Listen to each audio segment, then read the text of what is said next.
Hi, hello, నమస్తే. Welcome back to our channel. నేను Sirisha. Present మన స్టూడియోలో ఉన్నారు హోమియోపతి డాక్టర్ భరద్వాజ్ గారు. సార్‌తో మాట్లాడదాం. Hi sir. హాయ్ అండి. సార్, ముఖ్యంగా సీజన్‌ని బట్టి మనకి మన హెల్త్ కండిషన్ చేంజ్ అవుతుంటది చాలామందికి. వర్షాకాలంలో ముఖ్యంగా జలుబు చూస్తా ఉంటాం.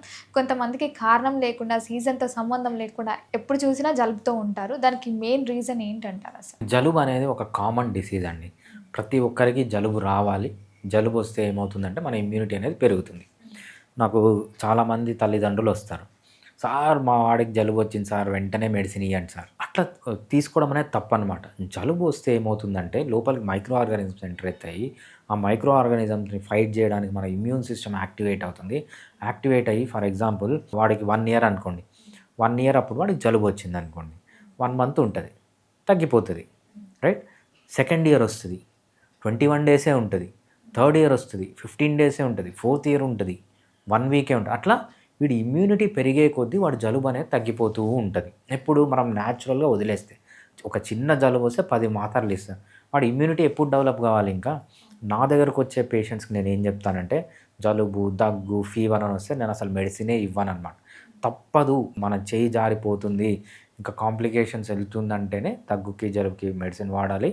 దగ్గు జలుబులు ఎందుకు కామన్గా ఈ కాలంలో వస్తున్నాయంటే మనం ఇమ్యూనిటీకి దాని పని దాన్ని చేసుకోకుండా మనం అడ్డుపడుతున్నాం అంటే తరచుగా మళ్ళీ వస్తున్నాయి. సో జలుబు, దగ్గు, ఫీవర్ అనేవి కంపల్సరీ రావాలి.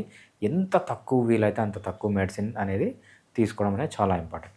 లేదు మీకు ఇంకా తప్పదు, నాకు వేరే పని ఉంది, ఎగ్జామ్ ఉంది, లేకపోతే ఏదో ప్రజెంటేషన్ ఉంది అంటే కంపల్సరీ జలుబుకి, దగ్గుకి వీటన్నిటికీ హోమియోపతి మెడిసిన్ వాడండి. హోమియోపతి మెడిసిన్ వల్ల మీ ఇమ్యూనిటీ ఇంప్రూవ్ అవుతుందే తప్పితే ఇమ్యూనిటీని తగ్గించి జలుబుని తగ్గించామన్నమాట. హోమియోపతి ఏం చేస్తుందంటే ఏదైతే మీ ఇమ్యూనిటీ ఉంటుందో ఆ ఇమ్యూనిటీని ట్రిగ్గర్ చేయడం వల్ల దగ్గు, జలుబు, ఫీవర్ అనేవి తగ్గిపోతాయి అన్నమాట. అంటే న్యాచురల్గానే మీ ఇమ్యూనిటీని పెంచి తగ్గిస్తుంది కాబట్టి హోమియోపతి ద్వారా ఏం సైడ్ ఎఫెక్ట్స్ ఉండవు. ఇవి కాకుండా మీరు ఏ మెడిసిన్స్ తీసుకున్నా కూడా చాలా సివియర్ సైడ్ ఎఫెక్ట్స్ అనేవి ఉంటాయన్నమాట. సార్, చాలా వరకు మనకు తెలుసుకోవడం అంటే ఇప్పుడు మన శరీరంలో రోగనిరోధక శక్తి తగ్గుతుంది అని మనం ఎలా తెలుసుకోవచ్చు అంటారు? రైట్. సో రోగనిరోధక శక్తి అనేది తగ్గకూడదు, పెరగకూడదు. తగ్గితే ప్రాబ్లమే, పెరిగితే ప్రాబ్లమే. తగ్గింది అని ఎలా తెలుసుకోవాలంటే ఇన్ఫెక్షన్స్ వస్తూనే ఉంటాయన్నమాట. వీళ్ళకి ఎటువంటి ఇన్ఫెక్షన్స్ వస్తాయి? చీటికి మాటికి ఫీవర్ రావడము, కాఫ్ రావడము, కోల్డ్ రావడము, హెడేక్స్ రావడము, యూరిన్ మంట రావడము, లూజ్ మోషన్స్ రావడము, చెస్ట్ ఇన్ఫెక్షన్స్ రావడము. సో ఇవన్నీ మనం కామన్గా చూస్తూ ఉంటాం అనమాట ఇమ్యూనిటీ తగ్గిపోతే. అదే ఇమ్యూనిటీ పెరిగిందనుకోండి అలర్జీస్ వస్తాయి. ఏం అలర్జీస్ వస్తాయి? Different types of skin allergies రావడము, నోస్ అలర్జీ రావడము, కళ్ళ అలర్జీ రావడము, చెవుల్లో ఇచ్చింగ్ రావడము, ఆస్తమాలు రావడము. ఎప్పుడైతే అలర్జీ సింటమ్స్ పెరుగుతాయో అంటే ఇమ్యూనిటీ హైపర్గా పనిచేయాల్సిన దానికంటే ఎక్కువ పనిచేస్తుందో అప్పుడు అలర్జీస్ వస్తాయన్నమాట. ఇమ్యూన్ సిస్టమ్ ఎప్పుడైతే తక్కువ పనిచేస్తుందో అప్పుడు ఇన్ఫెక్షన్స్ వస్తాయన్నమాట. మీరు అలా అలర్జీస్లోకి వెళ్ళకూడదు, ఇన్ఫెక్షన్స్లోకి వెళ్ళకూడదు అనమాట. అంటే ఆ మధ్యలో ఏదైతే ఆప్టిమైజేషన్ ఆఫ్ ఇమ్యూన్ సిస్టమ్ ఆ స్వీట్ స్పాట్లో ఉండాలని. హోమియోపతిలో ఎస్పెషల్లీ కాన్స్టిట్యూషనల్ ట్రీట్మెంట్ అని ఒక ట్రీట్మెంట్ ఉంటుంది. ఆ ట్రీట్మెంట్ ఇస్తే మీకు ఏంటంటే డబల్ ఎడ్జ్డ్ నైఫ్ లాంటి, అంటే మీకు అలర్జీస్ రాకుండా చూస్తుంది, ఇన్ఫెక్షన్స్ రాకుండా మీ ఇమ్యూనిటీని ఆప్టిమైజ్ చేసే మెడిసిన్స్, కాన్స్టిట్యూషనల్ మెడిసిన్స్ అంతా హోమియోపతిలో ఉంటాయి. మీకు కానీ ఇమ్యూనిటీ ప్రాబ్లమ్స్ ఎయిదర్ ఇన్ఫెక్షన్స్ కంటిన్యూస్గా వచ్చినా, అలర్జీస్ కంటిన్యూస్గా వచ్చినా పర్మనెంట్ సొల్యూషన్ కావాలంటే homeopathy is the best treatment. So నార్మల్గా మన బాడీలో ఇమ్యూనిటీ పెంచుకోవాలనుకుంటే ఎలాంటి చిన్న మార్పులు చేసుకుంటే ఇమ్యూనిటీ పెరుగుతుందంటారు? రైట్. సో ఇమ్యూనిటీ పెరగకూడదు, తగ్గకూడదు అండి. ఇమ్యూనిటీ పెరిగిందనుకోండి ఏమవుతుందంటే అలర్జీస్ వస్తాయి. ఇమ్యూనిటీ తగ్గిందనుకోండి ఇన్ఫెక్షన్స్ వస్తాయి. మనము ఇమ్యూనిటీ మధ్యలో ఉండాలి, పెరగకూడదు, తగ్గకూడదు. సో తగ్గితే ఇన్ఫెక్షన్స్, పెరిగితే అలర్జీస్. మనం ఇన్ఫెక్షన్స్లోకి వెళ్ళకూడదు, అలర్జీస్లోకి వెళ్ళకూడదు. మంచి ఇమ్యూనిటీ ఉండాలి, ఆప్టిమైజ్డ్ ఇమ్యూనిటీ ఉండాలంటే ఫస్ట్ డైట్ అనేది చాలా ఇంపార్టెంట్. కార్బోహైడ్రేట్ తగ్గించాలి. తేనె, బెల్లము, చక్కెర, పిండి పదార్థం, రైస్, వీట్, మేజ్, జావర్, బాద్ ఏవైతే మనము ప్రాసెస్డ్ ఫుడ్ అంటామో అదంతా తగ్గించాలి. ఒమేగా 6 ఫ్యాటీ యాసిడ్స్ తగ్గించాలి. అంటే సన్ఫ్లవర్ ఆయిల్, సాఫ్లవర్ ఆయిల్ ఇవన్నీ హైలీ ఇన్ఫ్లమేటరీ అనమాట. ఇవి తగ్గించాలి డైట్లో. ఏమి తినాలి అంటే బాగా ఆకుకూరలు తినండి, బాగా కాయగూరలు తినండి, బాగా నట్స్ తినండి, సీడ్స్ తినండి, మీట్ తినండి, ఎగ్స్ తినండి, పల్సెస్ పప్పు దినుసులు, మొలకలు అంటాం కదా, మొలకలు బాగా తినండి, బాగా ఫర్మెంటెడ్ ఫుడ్ తినండి. ఇవి తినడం వల్ల ఇమ్యూనిటీ అనేది బాగా పెరుగుతుంది. దీంతోపాటు మంచిగా నిద్రపోవాలి.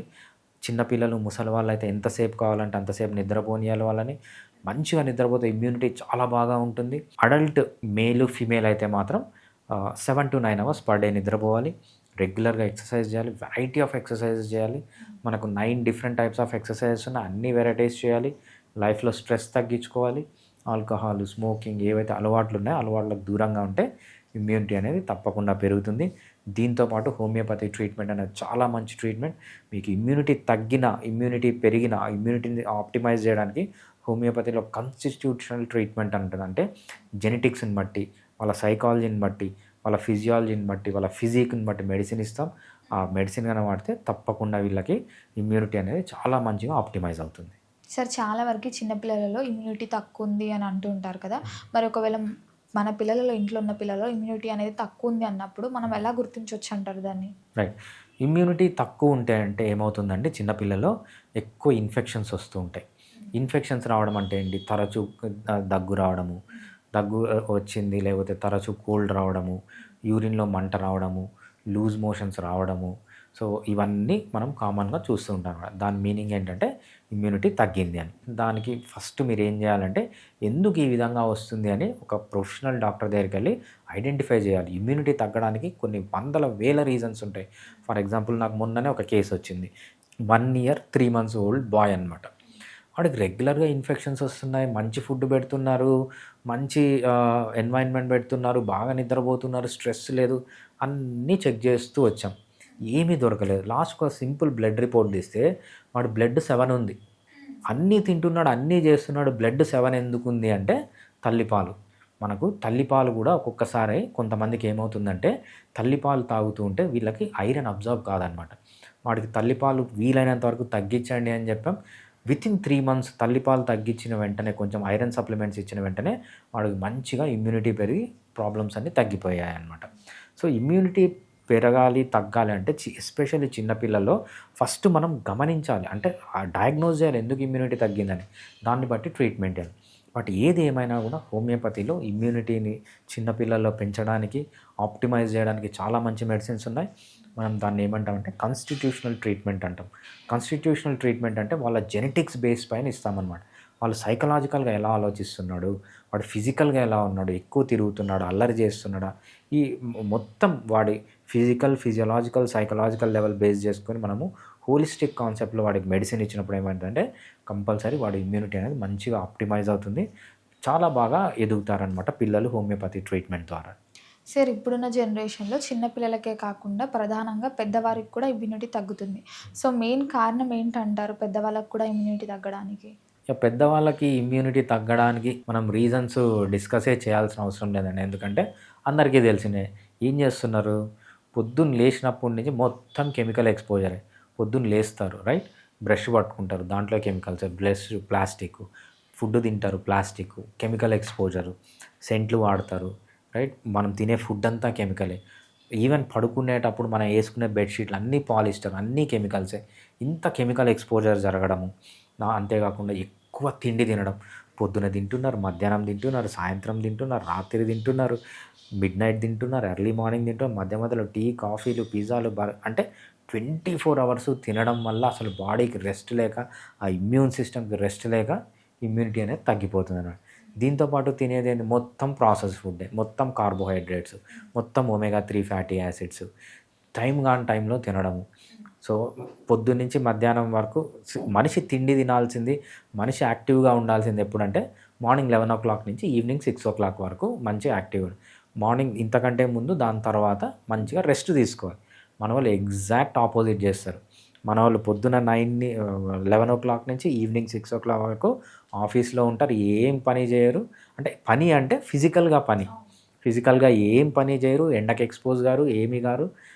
ఎప్పుడైతే ఈ 6 దాటుతుందో ఇంకా మొత్తం పులులు అడుగులో తిరిగినట్టు సిటీలో తిరుగుతుంటారు. అంటే టైంకు నిద్రపోకపోవడం, టైంకు తినకపోవడం, కరెక్ట్ ఎక్సర్సైజ్ చేయకపోవడం, లైఫ్లో స్ట్రెస్ పెట్టుకోవడం, ఆల్కహాలు, స్మోకింగ్, మర్వానా ఇవన్నీ తినడం వల్లనే ఇమ్యూనిటీ అనేది తక్కువ వస్తుంది. మీకు ఏ ప్రాబ్లమ్స్ ఉన్నా కూడా, అంటే డైట్లో ప్రాబ్లమ్స్ ఉన్నా, లేకపోతే నిద్రలో ప్రాబ్లమ్స్ ఉన్నా, ఎక్సర్సైజ్ చేయలేకపోయినా, హోమియోపతి అనేది చాలా మంచి ట్రీట్మెంట్ ఉంటుంది. ఈ హోమియోపతి ట్రీట్మెంట్ ద్వారా ఏంటంటే మీరు ఏవైతే అలవాట్లు ఉన్నాయో దాన్ని మంచిగా ఆప్టిమైజ్ చేసుకొని ఆ అలవాట్ల నుంచి బయటికి రావడానికి, అడిక్షన్స్ నుంచి బయటికి రావడానికి కూడా హోమియోపతి ట్రీట్మెంట్ చాలా బాగా పనిచేస్తుంది. సార్ మరి ముఖ్యంగా చూసుకుంటే ఇమ్యూనిటీ పెరగాలి అంటే రోజువారీ అలవాట్లలో ఏం చేంజెస్ చేసుకోవచ్చు అంటారు? ఇమ్యూనిటీ పెరగాలి అంటే ఏంటంటే చాలా సింపుల్ అండి. మనకు 5 ఉంటాయి. ప్రతి ఒక్క మనిషి లైఫ్కి 5 ఇంపార్టెంట్ థింగ్స్ ఉంటాయన్నమాట. ఫస్ట్‌ది డైట్, లో కార్బోహైడ్రేట్ డైట్ తీసుకోవడం, లో ఫ్రీక్వెంట్గా అంటే వెంటనే డైట్ తీసుకోకపోవడం, మార్నింగ్ 11 నుంచి ఈవినింగ్ 6 లోపల మన డైట్ తీసుకోవడం అనేది చాలా ఇంపార్టెంట్. దీంతోపాటు మంచిగా ఆకుకూరలు, కాయగూరలు, nuts, seeds, meet, eggs, fermented food, మొలకలు అంటాం కదా, ఇవి బాగా తీసుకోవాలి. మానేయాల్సింది ఏంటంటే షుగర్స్, తేనె, బెల్లము, చక్కెర, పిండి పదార్థం, ప్రాసెస్ ఫుడ్ మానేయాలి. ఈ పని చేస్తే 90% ఆఫ్ ది హెల్త్ వచ్చేసినట్టే అనమాట. దీంతోపాటు మంచిగా నిద్రపోవాలి. 7 to 9 అవర్స్ నిద్రపోండి. రెగ్యులర్గా ఎక్సర్సైజ్ చేయండి. అన్ని రకాల ఎక్సర్సైజ్ చేయొచ్చు. ఎక్సర్సైజ్ చేసే టైం కూడా మార్నింగ్ 11 నుంచి ఈవినింగ్ 5 లోపల ఎక్సర్సైజ్ అయిపోవాలన్నమాట. 2 o'clock is the best time for exercise. దాంతోపాటు లైఫ్లో స్ట్రెస్ తగ్గించుకోండి. ఆల్కహాల్, స్మోకింగ్ వీటికన్నిటికి దూరంగా ఉంటే డెఫినెట్గా ఇమ్యూనిటీ అనేది పెరుగుతుంది. మీకు ఇమ్యూనిటీకి సంబంధించిన ఏ ప్రాబ్లమ్స్ వచ్చినా homeopathy is the best treatment. ఎందుకంటే హోమియోపతిలో మనం కాన్స్టిట్యూషనల్ ట్రీట్మెంట్ అంటాం. ఈ కాన్స్టిట్యూషనల్ ట్రీట్మెంట్ అనేది మీ జెనెటిక్ బేస్డ్గా ఉంటుంది. మీ జెనెటిక్స్లో ఏదైనా ప్రాబ్లం ఉన్నా, మీ థింకింగ్లో ఏదైనా, మీ సైకాలజీలో ఏదైనా ప్రాబ్లం ఉన్నా, మీ ఫిజికల్గా ఏదైనా ప్రాబ్లం ఉన్నా, మీ డైజెస్టివ్ సిస్టమ్ కానీ, రెస్పిరేటరీ సిస్టమ్ ఏ ప్రాబ్లం ఉన్నా ఇవన్నీ కరెక్ట్ చేసుకొని హోమియోపతి ద్వారా ఇమ్యూనిటీ పెంచుకోవచ్చు.